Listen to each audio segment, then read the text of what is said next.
Delhi Mumbai express way પર toll વસૂલાત પૂરજોશમાં, પરંતુ સુવિધાઓ ક્યાં? પરિવાર કલાકો ફસાયો, 1033 હેલ્પલાઇન સામે ગંભીર સવાલો.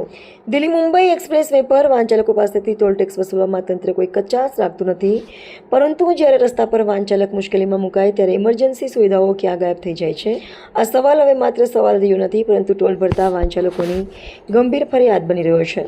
સુરતથી જંબુસર તરફ પરિવાર સાથે જઈ રહેલી એક ફેમિલીનું વાહન ભરૂચના દયાદરા ગામ નજીક દિલ્હી મુંબઈ એક્સપ્રેસ વે પર અચાનક ટાયર ફાટી જતા રસ્તા પર જ ખોટકાઈ ગયું હતું. વાહનમાં બાળકો અને મહિલાઓ પણ હોવાથી પરિવાર માટે પરિસ્થિતિ ચિંતાજનક બની હતી. મદદ માટે સંપર્ક કર્યા બાદ પણ લાંબા સમય સુધી ક્રેન ન પહોંચતા પરિવારને કલાકો સુધી હાઈવે પર મુશ્કેલી વચ્ચે રાહ જોવી પડી હોવાનો આક્ષેપ છે. સવાલ એ છે કે જો દેશના અત્યાધુનિક ગણાતા એક્સપ્રેસ વે પર વાહન ચાલકનું ટાયર ફાટે, વાહન બંધ પડી જાય કે કોઈ યાંત્રિક ખામી સર્જાય તો તેને તાત્કાલિક સલામતી અને સહાય મળવી જોઈએ કે નહીં? ટોલ ટેક્સ વસૂલાત માટે વ્યવસ્થા ચુસ્ત હોય અને ઇમરજન્સી સમયે વાહન ચાલકો કલાકો સુધી રાહ જોવી પડે તો આ વ્યવસ્થાની અસરકારકતા સામે સવાલ ઉઠે તે સ્વાભાવિક છે.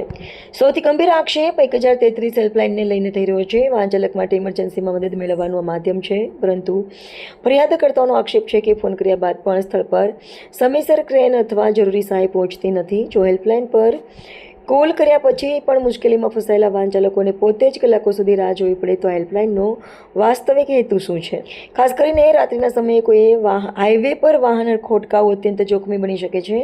અંધારામાં રસ્તાની બાજુએ ઉભેલા વાહનને પાછળથી આવતા વાહન સાથે અકસ્માત થવાની શક્યતા રહે છે. પરિવાર સાથે મુસાફરી કરતા બાળકો, મહિલાઓ અને વૃદ્ધો માટે આવી સ્થિતિ વધુ જોખમી બની શકે છે.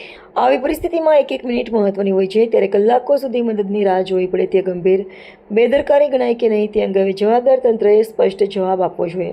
હવે હાઈવે ઓથોરિટી સામે કેટલાક સીધા અને ધારદાર સવાલો ઊભા થયા છે. 1033 હેલ્પલાઇન પર કોલ કર્યા બાદ મદદ પહોંચવા માટે કેટલો સમય લાગવો જોઈએ? દયાદરા જેવી ઘટના સમયે ક્રેન ક્યાં હતી? ધૂણ ખાતે ઉપલબ્ધ હોવાનો દાવો થતી ક્રેન જરૂરિયાતમંદ વાહન ચાલક સુધી કેમ પહોંચી નહીં? હાઈવે પર પેટ્રોલિંગ કેટલી વાર થાય છે અને ટોલ ભરતા વાહન ચાલકોને વાસ્તવમાં કઈ કઈ ઇમરજન્સી સુવિધા આપવાની જવાબદારી હાઈવે ઓથોરિટીની છે? હવે માત્ર નોટિસો, જાહેરાતો કે હેલ્પલાઇન નંબર બતાવીને જવાબદારી પૂરી થવાની નથી. ટોલ વસૂલાત જેટલી ચુસ્ત છે તેટલી જ ચુસ્ત ઇમરજન્સી સેવા પણ જમીન પર દેખાવી જોઈએ. મુશ્કેલીમાં ફસાયેલા પરિવારને કલાકો સુધી રસ્તા પર રાહ જોવી પડે તે અત્યાધુનિક એક્સપ્રેસવેની વ્યવસ્થાની ગંભીર ખામી તરફ ઇશારો કરે છે. કારણ કે ટોલ ભરો વાહન ચાલકોની ફરજ હોઈ શકે, પરંતુ ટોલના બદલામાં સુરક્ષિત અને સમયસર સેવા આપવી હાઈવે ઓથોરિટીની જવાબદારી છે.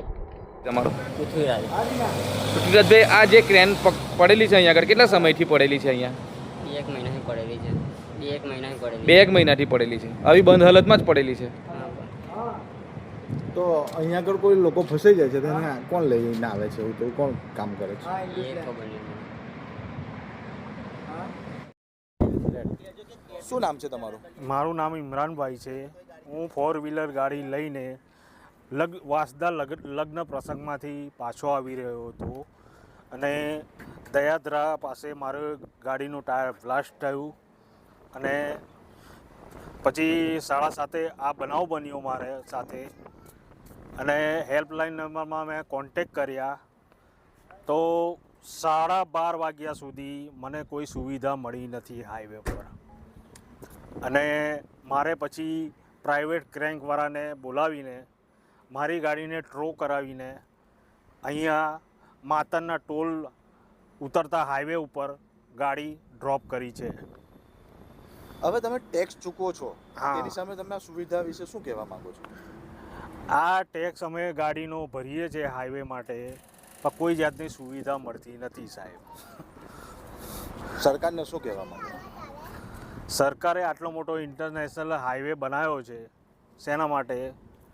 કે વાહનને સુવિધા મળી રહે એના માટે. પણ આ ગાડીવાળા પરેશાન થાય એનું જવાબદાર કોણ?